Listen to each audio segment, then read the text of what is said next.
question that was asked, and it was about how do I market fine art one-off pieces to clients that are prepared to pay thousands for portraits and weddings and don't understand the value of one piece of digital art. Okay, so I come from a wedding and portrait background. I've been doing weddings and portraits since 2001, officially, when my business started. So I really knew, when I got into this, I really knew how to market weddings and portraits. And compared to digital art, it's not too hard, because the big thing is people are looking for weddings, for wedding photographers. People are looking for portrait photographers. And what you need to do is get your work out there, and when they see it, then they come to you, and then as long as you've got good word of mouth and everything, it's relatively easy to transition them into book. But digital art, what is it? People don't even know. Most of the time when people ask me what I do, I have to get my phone out and show them, because I can't even explain it in words. And so when in marketing it, I've really had to, that's the first thing, get the work out there. Get it into people's faces in many, many different ways.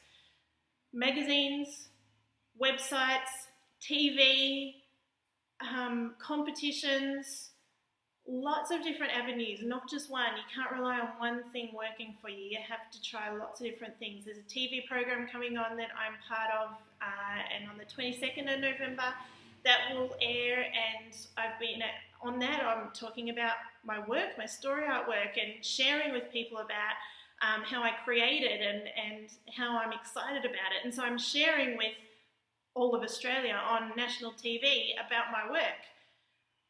How did I get that? You know, that was through connections and through just asking. So seeing that there was a TV show about photography and simply asking the question about whether they would like to interview me as part of it. So going back and forth. You don't know if you don't ask. I'm always asking. I'm always looking for avenues that I can get my work out. Entering competitions, and not just local competitions but online competitions. There's even things online that you can enter for free that help sort of spread your name, spread your work. So there's Facebook competitions, there's sites like Viewbuck. There's lots of different ways that you can put your images out there and people can see them and they can vote for them, and you can build up the knowledge of what it is that you do. In getting the word out to local clients, that's possibly one of the most challenging things with this genre. As I said, weddings and portraits are easy because people know that they want it. People don't know that they want this kind of work until they see it. They don't know. A recent client that I'm working with at the moment, basically they came across me by seeing my work in a magazine. So they were sitting down at a cafe in a relatively high profile sort of area, and in a French cafe, and they were reading an article about my work, and this was about this image, and it was behind the scenes about how I put it together. And that magazine itself was actually the first issue, so it was a new magazine, and I'd connected with the owner of the magazine, and we'd put together an article. She came down with me to photograph the lavender fields, and yeah, it was a really awesome project. But that magazine being in that cafe when he was sitting there reading it meant that he saw my work. And then he saw the ad that had this image in it, and he basically pictured his daughter, who was 6, he basically pictured his daughter in this, and felt like this could be his daughter and this could be his daughter's dog, and kind of went from there. So he just knew that he wanted to call me and work out what I could do for his family.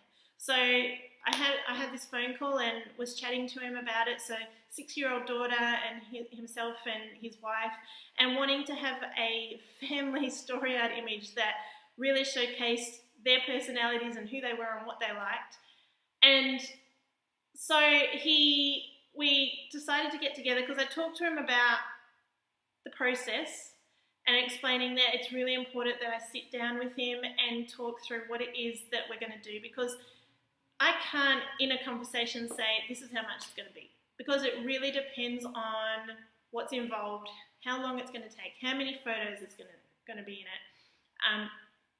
So I said, come and see me. Basically, the base price is this, and then it goes up from this depending on how much is involved. But the most important thing is to come and see me. We chat, we talk, and we go through and work out what it is that we're going to create. So he came and saw me, and we sat down and we worked through the idea and worked out exactly what we're going to do, which is going to be a lot of fun. I'm shooting this in a couple of weeks. I'm very excited, and I can't tell you anything about it, but you'll see it. But it incorporates his interests as the father, his interests, his likes. It incorporates the daughter's interests, and it incorporates the wife's interests, which are all sort of quite different, and it brings them all together in one image. And it's a one-off piece. And this is what he was saying. He understood. It's a one-off piece. It's like a painting. This is how I communicate it to clients. It's like someone hiring you to paint them a picture, to paint them, and an experienced painter being hired to paint a one-off piece. You can't market fine art, digital art like this, like you do photography. And so many of us are coming from a photography background into this, not from a painting background. Some people might, but most people getting into this digital photographic art are coming from wedding and portrait photography, which is totally different in terms of how you market it. Because wedding and portrait photography, you're marketing a package, you're marketing a lot of images together usually, you're marketing a number of products. You're not marketing that one image, that one fine art piece. And when I first started to try and work it out, I was thinking, do I do the fine art piece and then also give them a full photo shoot and give them all the high-res files of the full photo shoot, and then they get the fine art piece? Do I work out my packages based on what I include in them? Like, this top package gets the biggest canvas and this bottom package just gets a little print. But I came to the realization that it's not about the stuff. It's not about what they get physically. It's about that artwork. And yes, they need to get it in a format, so a nice big fine art print of their finished image, not the high res, but it's not about the stuff, it's about the process, and it's about their one-off piece. So I've gotten rid of all of that other stuff. I don't offer a full photo shoot. I do an extra photo shoot if they wanted it, but that's not part of my marketing for what I offer. I'm offering them a one-off, one-of-a-kind piece of art that includes them as people, that I photograph all of the elements and I bring it all together and create a fine art piece, and that's what they get. They can't get it anywhere else. That's what I'm marketing. This is something that is unique that they're going to find very hard to get anywhere else, and that's how I market it. For me, that's how I wanted to take it that way. There are other ways of marketing this kind of work. So you could actually go down the lines of having like different sets and, you know, different backgrounds, and actually doing it more on a bulk sort of thing, where you might have a number of times that you do one particular set and you charge a certain amount for a person to be placed, basically photographed and placed into that set. So it's a faster turnaround and basically a lower price.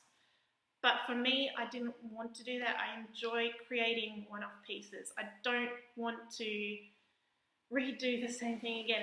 As many times as people have asked me, can they have their kids in this? I'm not going to redo it.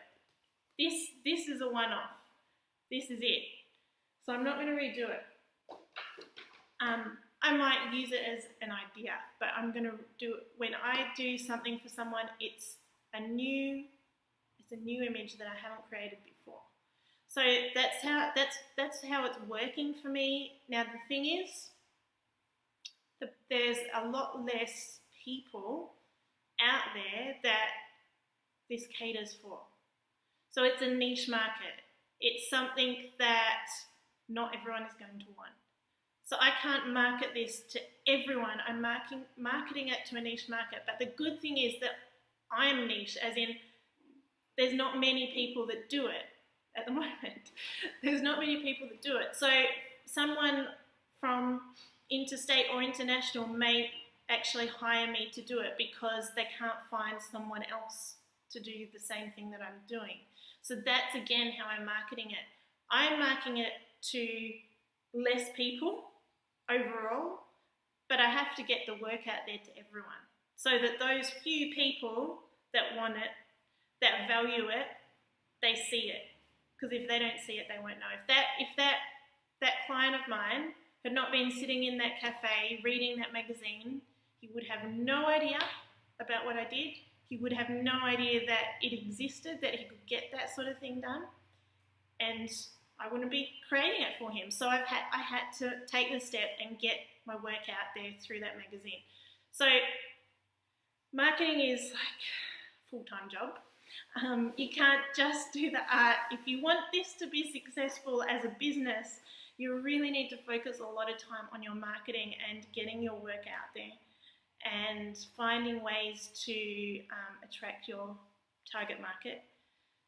And there's so much more I could probably share about that. There's so many things that I've done, and maybe I'll break this up into a few different segments and talk to you about how I started off and what I did to get the ball rolling, I guess, in getting my work out there. Because it's been a big process, and it's been something that I've been 24/7 probably thinking about, just how to get my work out there, because I'm so passionate about what I do, and I'm so passionate about my work. I love creating, and I want this to be successful. So I know that I need to market it, and I can't just sit and create all the time and that's it. If you struggle with the marketing side of things, it doesn't mean that you can't do this as a business, but it might mean that it's something that you integrate into your current business. So for me, I've taken the step where I'm kind of not really doing the normal portraits and weddings anymore. I take on my regular clients and a few others, but basically I'm not marketing that anymore. I'm totally focused on story art, and I'm totally focused on creating those images. So for me, I need to push it out there, but for someone else it might be something that's like an add-on for a portrait session. So that's something else that you can try. It can be that you add in this as an added extra for your portrait sessions. So then you're not running as big a risk, I guess, in taking a jump from what you know is bringing in regular income, portraits, weddings, whatever it is that you do. I took that risk. I jumped right in, and I took that risk, and it's paid off for me because I was determined to make it happen. But that might not be a position that you're in. You might not be in a financial position to take a risk like that. So you can do it other ways. You can build it up slowly, and you can add it on and work on it that way. So whatever works for you, just remember though, you've got to get your work in front of people. So find ways to do that. They need to see it, and you need to get it to a point where it's saleable. So I really recommend that you look at your work, you join groups that help you in making it better. So CC groups. I've part of several groups where I post my images and I get constructive criticism, and I get people giving me feedback on it, and entering the APPAs and entering competitions like that helps with that constructive criticism and other people seeing things that you don't see and helping you grow and helping you get better. So don't just do it. Don't just do it, show your friends, get all these good comments and think that it's awesome, because there might be areas that you need to improve on. I think there's always areas that we need to improve on. This kind of work is detailed. It needs lots of different levels of skill to get all the elements right. It's not just taking a photo, it's getting everything right. So show your work to people. Be prepared to be strong and to get feedback and not take it personally, but to be able to grow in it. Take a look at the feedback that you're getting. See where it's coming from. See how much of it, like if there's the same people are saying the same things, then you really need to look at improving in that area. But find people that you respect. Find people that that can help you and can help you grow without hurting you, and be willing to build up your skills, so that when you're offering this kind of work to people, you know that you're offering them a really good product, that you're offering them skill, that you're not scared to mess up necessarily.